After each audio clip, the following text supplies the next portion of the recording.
Hello दोस्तों, मैं हूं कृति सिंह और आप देख रहे हैं मेरा YouTube channel law easy notes. Law को समझना हो गया है इजी। दोस्तों, यहां पर हम आपको लॉ को आसान भाषा में समझाने का प्रयास करते हैं। दोस्तों, आज हम आपके लिए लेकर आए हैं मुस्लिम लॉ से संबंधित 100 ऑब्जेक्टिव क्वेश्चन जो आपको एग्जाम में हेल्प करेंगे। पहला क्वेश्चन है, मुस्लिम विधि आधारित है। इसका ऑप्शन है ए अल कुरान। सेकंड क्वेश्चन है, मुसलमानों का धार्मिक कर्तव्य 5 सारभूत सिद्धांतों पर है। जो है इसका ऑप्शन है बी कलमा, नमाज, जक़ात, रोज़ा और हज। क्वेश्चन नंबर 3, शरीयत के अंतर्गत 5 धार्मिक सिद्धांत। इसका ऑप्शन है बी फर्द, हराम, मंदूब, मकरूह, जायज़। क्वेश्चन नंबर 4, मुस्लिम विधि के प्रधान स्रोत माने गए हैं। इसका ऑप्शन है बी कुरान, सुन्नत, इज्मा, कयास।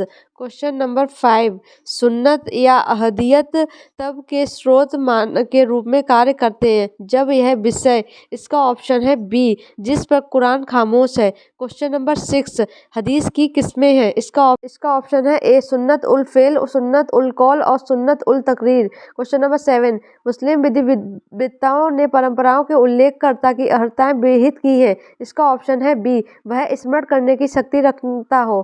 क्वेश्चन नंबर 8, हदीस सुन्नत उल फेल में हित है। इसका ऑप्शन है ए मोहम्मद पैगंबर के आचरण से। क्वेश्चन नंबर 9, प्रामाणिकता के आधार पर परंपराओं को विभाजित किया जा सकता है। इसका ऑप्शन है डी उपरोक्त तीनों। क्वेश्चन नंबर 10, मुस्लिम विधि में इज्मा मान्य है। इसका ऑप्शन है डी उपरोक्त तीनों। क्वेश्चन नंबर 11, निम्नलिखित में से कौन सा एक मुस्लिम विधि का द्वितीयक स्रोत नहीं है। इसका ऑप्शन है ए रूढ़ी। क्वेश्चन नंबर 12, मुस्लिम विधि के अंतर्गत रक्त संबंधों वाले व्यक्तियों के मध्य विवाह है। इसका ऑप्शन है सी बातिल। क्वेश्चन नंबर 13, मुस्लिम विधि के मुख्य स्रोत कौन से हैं। इसका ऑप्शन है ए कुरान। क्वेश्चन नंबर 14, निम्नलिखित में से कौन एक मुस्लिम विधि में वैध विवाह के लिए आवश्यक है। इसका ऑप्शन है सी विवाह के समय प्रस्ताव एवं स्वीकृति। क्वेश्चन नंबर 15, मुस्लिम पत्नी इद्दत के दौरान किसी दूसरे आदमी से विवाह कर लेती है, यह विवाह होता है। इसका ऑप्शन है बी शून्य। एक मुस्लिम विवाह के लिए मूलभूत आवश्यकताएं हैं। इसका ऑप्शन है सी कबूल और इजाब दोनों। क्वेश्चन नंबर 17, मुस्लिम विधि में प्रस्ताव एवं स्वीकृति के लिए आवश्यक है। इसका ऑप्शन है डी उपयुक्त सभी। क्वेश्चन नंबर 18, मुस्लिम विवाह में साक्षी की आवश्यकता पड़ती है। इसका ऑप्शन है सी उपयुक्त दोनों, यानी कि पुरुष और स्त्री दोनों। क्वेश्चन नंबर 19, मूसा का सिद्धांत मान्य है। इसका ऑप्शन है बी मालिकी विधि में। क्वेश्चन नंबर 20, मुस्लिम विधि शास्त्र किस तरह से जाना जाता है। इसका ऑप्शन है ए फिकाह। क्वेश्चन नंबर 21, एक मुस्लिम स्त्री किसी पुरुष से बैल विवाह कर सकती है। इसका ऑप्शन है बी मुसलमान। क्वेश्चन नंबर 22, एक मुस्लिम विवाह में जहां वधू की आयु यौवनागमन की आयु से कम है किंतु सहमति दी गई है, ऐसा विवाह होता है। इसका ऑप्शन है बी शून्य करड़ी। क्वेश्चन नंबर 23, मुस्लिम विधि में साक्षियों की अनुपस्थिति से विवाह पर किस प्रकार का प्रभाव पड़ता है। इसका ऑप्शन है सी विवाह अनियमित हो जाता है। क्वेश्चन नंबर 24, मुस्लिम विधि में वयस्कता का उम्र विपरीत साक्ष्य के अभाव में मानी जाती है। इसका ऑप्शन है ए 15 वर्ष। क्वेश्चन नंबर 25, मुस्लिम विधि में हिजानत किससे संबंधित है। इसका आंसर है ए बच्चा माँ के अभिरक्षण में हो। क्वेश्चन नंबर 26, अभिभावक की अनुमति के बिना अवयस्क का विवाह माना जाता है। इसका ऑप्शन है सी अमान्य। क्वेश्चन नंबर 27, तुरंत मेहर का भुगतान किया जाता है। इसका आंसर है सी पत्नी के मांगे जाने पर। क्वेश्चन नंबर 28, मुता विवाह की अवधि के दौरान। इसका ऑप्शन है डी ना ही पति को और ना ही पत्नी को तलाक देने का अधिकार होता है। क्वेश्चन नंबर 29, सिया विधि के अंतर्गत धात्रे संबंधियों के साथ विवाह। इसका आंसर है ए पूर्णतः निषिद्ध माना गया है। क्वेश्चन नंबर 30, सिया विधि में अवैध संयोग के उल्लंघन में विवाह। इसका आंसर है सी अमान्य होता है। क्वेश्चन नंबर 31, सुन्नी विधि में साक्षियों की अनुपस्थिति में किया गया विवाह। इसका आंसर है सी अनियमित होता है। क्वेश्चन नंबर 32, मुस्लिम विधि के अंतर्गत एक मुबारक तलाक में। इसका आंसर है सी अरुचि, घृणा, पारस्परिक और दोनों तरफ से होती है। क्वेश्चन नंबर 33, इस एक मुस्लिम औरत तलाक के बाद विधि मान्य तौर पर पुनर्विवाह कर सकती है? इसका आंसर है बी, इद्दत काल समाप्त होने के पश्चात। क्वेश्चन नंबर 34, मुस्लिम महिला विवाह अधिकार संरक्षण अधिनियम 2019 द्वारा तलाक के किस ढंग को शून्य और अवैध किया गया है? इसका ऑप्शन है बी, तलाक उल बिद्दत। क्वेश्चन नंबर 35, मुस्लिम महिला विवाह अधिकार संरक्षण अधिनियम 2019 की किस धारा में तलाक शून्य और अवैध प्रावधानित किया गया? इसका ऑप्शन है बी, धारा 3। क्वेश्चन नंबर 36, इस्लाम में विवाह है एक, इसका ऑप्शन है ए, अनुबंध या संविदा। क्वेश्चन नंबर 37, विवाह विच्छेद की दशा में इद्दत की अवधि होती है, इसका ऑप्शन है ए, 3 चंद्रमास। क्वेश्चन नंबर 38, मुस्लिम विधि के अंतर्गत तुरंत मेहर का भुगतान किया जाता है, इसका ऑप्शन है बी, पत्नी के मांगे जाने पर। क्वेश्चन नंबर 39, पति की मृत्यु के मामले में जब तक पत्नी गर्भवती नहीं है इद्दत का समय होता है, इसका ऑप्शन है सी, 4 महीना और 10 दिन। क्वेश्चन नंबर 40, मुस्लिम विधि के अंतर्गत उन्मत्त एक आधार है, इसका आंसर है डी, उपयुक्त सभी। क्वेश्चन नंबर 41, यथासंभव समय का सिद्धांतबंधित है, इसका ऑप्शन है सी, वक्फ। क्वेश्चन नंबर 42, मुस्लिम विधि के अंतर्गत एक मुसलमान पुरुष एवं ईसाई स्त्री के बीच विवाह, इसका ऑप्शन है डी, विधिमान्य है। क्वेश्चन नंबर 43, सिया विधि में गैर मुस्लिम से किया गया विवाह माना जाता है, इसका ऑप्शन है एक, शून्य। क्वेश्चन नंबर 44, मेहर पत्नी द्वारा शरीर के समर्पण का प्रतिकर है, किसका कथन है? इसका ऑप्शन है सी, विल्सन। क्वेश्चन नंबर 45, मुस्लिम विधि में मेहर का उद्देश्य है, इसका आंसर है सी, उपयुक्त दोनों। क्वेश्चन नंबर 46, दहेज या मेहर पूर्णतः किसका है? इसका ऑप्शन है ए, पत्नी का। क्वेश्चन नंबर 47, मेहर के रूप में प्रदान की जाने वाली विषय वस्तु नहीं हो सकती है, इसका ऑप्शन है डी, अगले वर्ष की फसल। Question number 48, dissolution of Muslim marriage act 1939 के अंतर्गत योनाराम का विकल्प निम्नलिखित को प्राप्त है, इसका ऑप्शन है बी, केवल पत्नी को। क्वेश्चन नंबर 49, निम्नलिखित में से कौन सा एक मेहर का भुगतान न किए जाने पर पत्नी का अधिकार नहीं है? इसका ऑप्शन है डी, मेहर में वृद्धि या कमी का अधिकार। क्वेश्चन नंबर 50, मुस्लिम विवाह विघटन अधिनियम 1939 के अंतर्गत तलाक का आधार निम्नलिखित में से कौन सा नहीं है? इसका आंसर है सी, पति को 2 या ज्यादा वर्षों के लिए कारावास का दंड मिला। क्वेश्चन नंबर 51, मुस्लिम विवाह विघटन अधिनियम 1939 की धारा 2 के आधार 6 में कुछ या शब्दों का लोप किया गया है, इसका आंसर है बी, सुई विधि संशोधन अधिनियम 2019। क्वेश्चन नंबर 52, तलाक उल सुन्नत के अंतर्गत आते हैं, इसका आंसर है सी, उपयुक्त दोनों, यानी कि तलाक़े अहसान और तलाक़े हसन। क्वेश्चन नंबर 53, पारस्परिक सम्मति से किया गया विवाह विच्छेद कहा जाता है, इसका आंसर है डी, मुबारत। क्वेश्चन नंबर 54, खुला में विवाह विच्छेद के लिए प्रस्ताव दिया जाता है, इसका आंसर है बी, पत्नी द्वारा। क्वेश्चन नंबर 55, किसने प्रेषित किया है कि मुस्लिम विवाह एक सिविल संविदा एवं एक धार्मिक संलेख दोनों है? इसका आंसर है C, justice sir Shah Sulaiman. Question number 56, निम्नलिखित में से कौन सा एक वैध हिबा यानी कि दान के लिए आवश्यक तत्व नहीं है? इसका आंसर है डी, लिखित तथा रजिस्ट्री। क्वेश्चन नंबर 57, खुला में विवाह विच्छेद के समय दिया गया प्रतिफल प्राप्त होता है, इसका आंसर है ए, पति को। क्वेश्चन नंबर 58, व्यभिचार का झूठा आरोप लगाने पर किया जाने वाला विवाह विच्छेद, इसका आंसर है सी, लियन।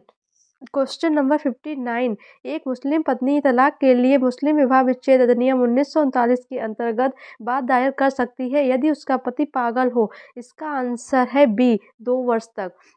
क्वेश्चन नंबर 60, विवाह विच्छेद का विधिक प्रभाव नहीं है, इसका आंसर है ए, पत्नी मेहर नहीं प्राप्त कर सकती है। क्वेश्चन नंबर 61, विवाह के अंतर्गत दाता की प्रमुख अहंता होनी चाहिए, इसका आंसर है डी, उपयुक्त सभी।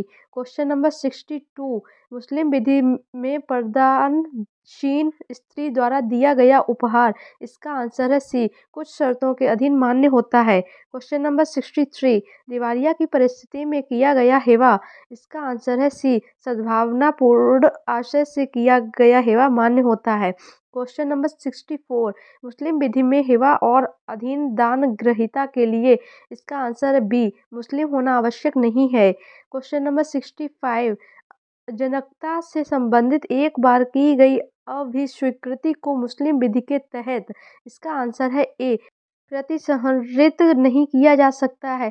क्वेश्चन नंबर 66, अपत्यों के दत्तक देने की प्रथा मुस्लिम विधि में, इसका आंसर है ए, मान्य है। क्वेश्चन नंबर 67, साक्ष्य विधि की धारा 112 के उपबंध मुस्लिम विधि पर, इसका आंसर सी, अध्यारोही प्रभाव रखते हैं।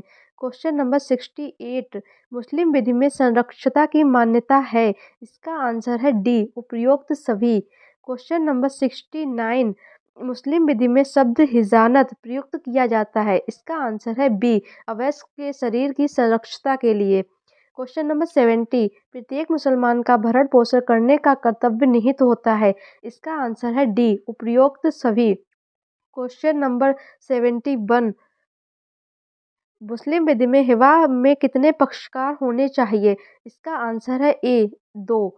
क्वेश्चन नंबर 72, मुस्लिम विधि में यदि दान प्रतिग्रहण करने से पूर्व ही अदाता की मृत्यु हो जाती है तो ऐसा दान होता है, इसका आंसर है ए, 0। क्वेश्चन नंबर 73, मुस्लिम विधि में भावी संपत्ति का हिबा है, इसका आंसर है ए, 0। क्वेश्चन नंबर 74, आनुपातिक हास्य का नियम लागू होता है, इसका आंसर है ए, वसीयत पर। क्वेश्चन नंबर 75, एक बार वसीयत करने के बाद वसीयतकर्ता अपनी वसीयत का, इसका आंसर है बी, प्रतिसंहरण कर सकता है। क्वेश्चन नंबर 76, हिबा करने की आवश्यक शर्तों में से निम्न में से कौन सी शर्त सम्मिलित है, इसका आंसर है डी, उपरोक्त सभी। क्वेश्चन नंबर 77, मुस्लिम विधि में दाता द्वारा अपनी संपत्ति को दान करने की शक्ति, इसका आंसर है बी, दान करने की शक्ति अनियंत्रित है। क्वेश्चन नंबर 78, यदि किसी अजन्मे व्यक्ति को हिबा किया जाता है तो कब हिबा शून्य नहीं होता है, इसका आंसर है ए, जब हिबा की तारीख से 6 माह के अंदर। क्वेश्चन नंबर 79, मुस्लिम विधि में भावी हिबा, इसका आंसर है ए, मान्य नहीं है। क्वेश्चन नंबर 80, मुस्लिम विधि के अंतर्गत एक गर्भस्थ शिशु को वसीयत की जा सकती है परंतु वह इस स्थिति में विधिमान्य होगी कि जबकि बच्चे का जन्म उस वसीयत में, इसका आंसर है ए, 6 माह के भीतर हो। क्वेश्चन नंबर 81, मुस्लिम विधि में किस परिस्थिति में हिबा का प्रतिसंहरण नहीं किया जा सकता है, इसका आंसर है डी, उपरोक्त सभी। क्वेश्चन नंबर 82, वसीयत करते समय आवश्यक है कि, इसका आंसर है सी, उपरोक्त दोनों। क्वेश्चन नंबर 83, मुस्लिम विधि में आजीवन हित की वसीयत, इसका आंसर है ए, मान्य होती है। क्वेश्चन नंबर 84, एक मुस्लिम अपनी संपत्ति के किस भाग की वसीयत कर सकता है, इसका आंसर है बी, 1/4। क्वेश्चन नंबर 85, मुस्लिम द्वारा उत्तराधिकारियों के पक्ष में की गई वसीयत, इसका आंसर है डी, उत्तराधिकारियों की सहमति मिलने पर मान्य है। क्वेश्चन नंबर 86, कोई मुस्लिम अपनी संपत्ति के 1/3 मात्र से अधिक संपत्ति की वसीयत कर सकता है, इसका आंसर है ए, जब उत्तराधिकारियों ने सहमति प्रदान कर दी है। क्वेश्चन नंबर 87, वसीयत के संबंध में उत्तराधिकारियों की सहमति, इसका आंसर है सी, अभिव्यक्त और विवक्षित दोनों हो सकती हैं। क्वेश्चन नंबर 88, वक्फ के मुतवल्ली के रूप में कौन नियुक्त नहीं किया जा सकता है, इसका आंसर है डी, गैर मुस्लिम जहां धार्मिक कार्य संपादित किए जाते हैं। क्वेश्चन नंबर 89, यथा सामीप्य का सिद्धांत संबंधित है, इसका आंसर है डी, वक्फ। क्वेश्चन नंबर 90, वक्फ की वैध प्रसंगतियां हैं, इसका आंसर है डी, उपरोक्त सभी। क्वेश्चन नंबर 91, वक्फ करने की रीति में सम्मिलित है? इसका आंसर है डी, उपरोक्त सभी। क्वेश्चन नंबर 92, वक्फ अलल औलाद का संबंध वक्फ विधि में से किससे संबंधित है? इसका आंसर है सी, अजन्मे वंशजों के पक्ष में। क्वेश्चन नंबर 93, सज्जादनशीन होता है? इसका आंसर है ए, नमाज के समय सबसे आगे चटाई पर बैठने वाला। क्वेश्चन नंबर 94, आनुपातिक ह्रास का नियम लागू होता है? इसका आंसर है ए, वसीयत में। क्वेश्चन नंबर 95, मुतब्बली की स्थिति मुस्लिम समाज में होती है? इसका आंसर है बी, सांसारिक प्रमुख। क्वेश्चन नंबर 96, एक बार वक्फ का सृजन करने के बाद इसका प्रतिसंहरण इसका आंसर है डी, कभी नहीं किया जा सकता है। क्वेश्चन नंबर 97, निम्नलिखित में से कौन मुतब्बली हो सकता है? इसका आंसर है डी, उपरोक्त सभी, यानी कि संस्थापक, स्वयं संस्थापक के बच्चे एवं स्त्री। क्वेश्चन नंबर 98, हक शुफा के अधिकार का उद्भव होता है? इसका आंसर है डी, विक्रय के पूर्ण हो जाने पर। क्वेश्चन नंबर 99, शुफा के अधिकार का प्रयोग कौन कर सकता है? इसका आंसर है डी, उपरोक्त सभी। क्वेश्चन नंबर 100, शुफा का अधिकार कब समाप्त हो जाता है? इसका आंसर है डी, उपरोक्त सभी।